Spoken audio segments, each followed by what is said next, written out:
বিরতির পর স্বাগত। তেলিয়ামুড়া ব্রহ্মছড়া পুলিশ ক্যাম্প স্থাপনের দাবিতে আজ এক সাংবাদিক সম্মেলন করেন আমরা বাঙালির সদস্যরা। তারা আজ বিভিন্ন বিষয় নিয়ে সাংবাদিক সম্মেলন করেন, তার মধ্যে একাধিক বিষয় উঠে আসে।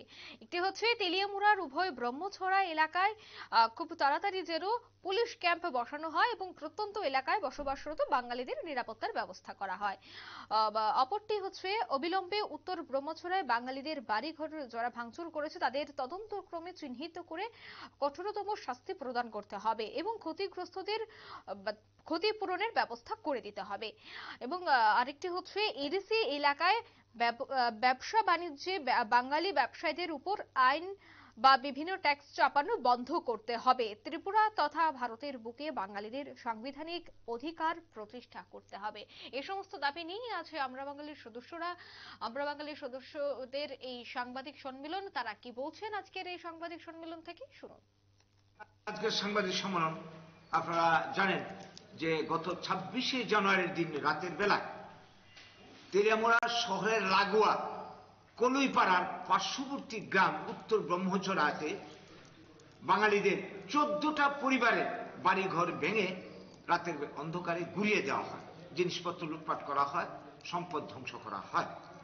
এই যে ঘটনাটা, এইরকম ঘটনা 2000 সালও ঘটেছিল, 80 জনও ঘটেছিল। 2000 সালের ঘটনার পরিণামে ওই অঞ্চলের মানুষের অনেক সম্পদ ধ্বংস হয়েছিল, বাড়িঘর ধ্বংস হয়েছিল, সম্পদ লুটপাট হয়েছিল, মানুষের উপর আঘাত এসেছিল। জানের ভয়ে এলাকা ছেড়ে শহরে গাছতলায় সেই সমস্ত মানুষ এখন দিন যাপন করছে। তো এই যে উপর্যুপরি আক্রমণ, গভর্নমেন্ট আগে ছিল বাম, এখন রয়েছে বিজেপি, গভর্নমেন্ট কোনো ব্যবস্থা নেয়নি, কোনো অ্যাকশন নেয়নি। যারা এই ঘটনায় যুক্ত তাদের বিরুদ্ধে কোনো শাস্তিমূলক ব্যবস্থা গ্রহণ করেনি। তো এই কারণে একের পর এক প্রশ্রয় পেয়ে যাচ্ছে। তো এই জায়গায় দাঁড়িয়ে এখন এই যে আক্রমণ, তাইলে সরকার পরিবর্তন করে আমাদের কি লাভটা হলো? দল যে বদল করছে বারবার, কোনো তো লাভ হচ্ছে না। নীতি তো দেখছে একই নীতি। আগে যেমন উগ্রপন্থী তুষণ নীতি চালিয়েছে, উপজাতি তুষণ নীতি চালিয়ে গেছে বামেরা, জুটেরাও করেছে, এখন তারা তো তাই করছে।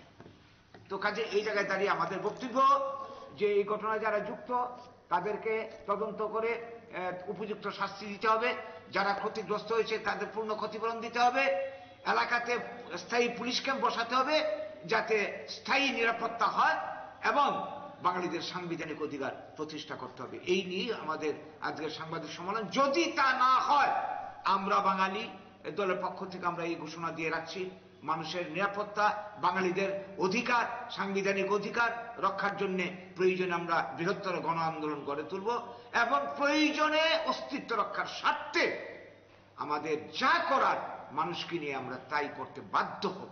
হঠাৎ করে কেন এই ধরনের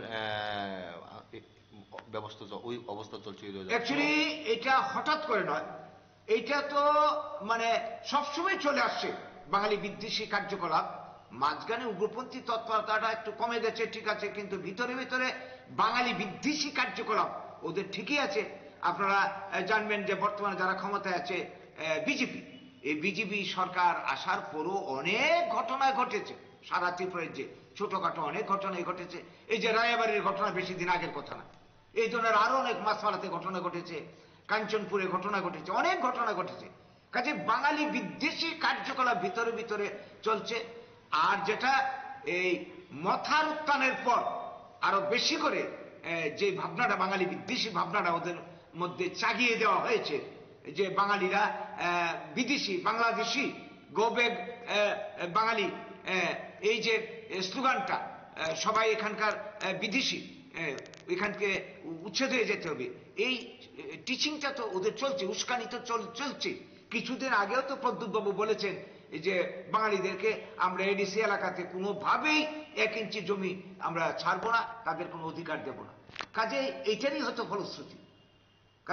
কাজে এটা নতুন কিছু না, এটা চলছে এবং এদের যে এটা অন্তিম টার্গেট, প্রথমে এডিসি খালি করবে, এরপর গোটা সাধারণের নিরাপত্তার দাবিতে আজকের এই সাংবাদিক সম্মেলন আমরা বাঙালির রাজ্য কমিটির পক্ষ থেকে তারা বিভিন্ন বিষয় নিয়ে আলোচনা করেছেন, বিশেষ করে পুলিশ ক্যাম্প স্থাপন সহ নিরাপত্তা কিভাবে করা যায় গোটা বিষয় নিয়ে তাদের আজকের এই সাংবাদিক সম্মেলন। এবং আজকের এই সাংবাদিক সম্মেলন থেকে তারা একাধিক দাবি রেখেছেন এবং এই দাবি পূরণ না হলে তারা বৃহত্তর আন্দোলন গড়বে বলে আজকের এই সাংবাদিক সম্মেলন থেকে জানিয়েছেন আমরা বাঙালির রাজ্য কমিটির সদস্যরা। এই মুহূর্তে নিয়ে নিচ্ছে ছোট্ট একটি বিজ্ঞাপন বিরতির সঙ্গে থাকুন।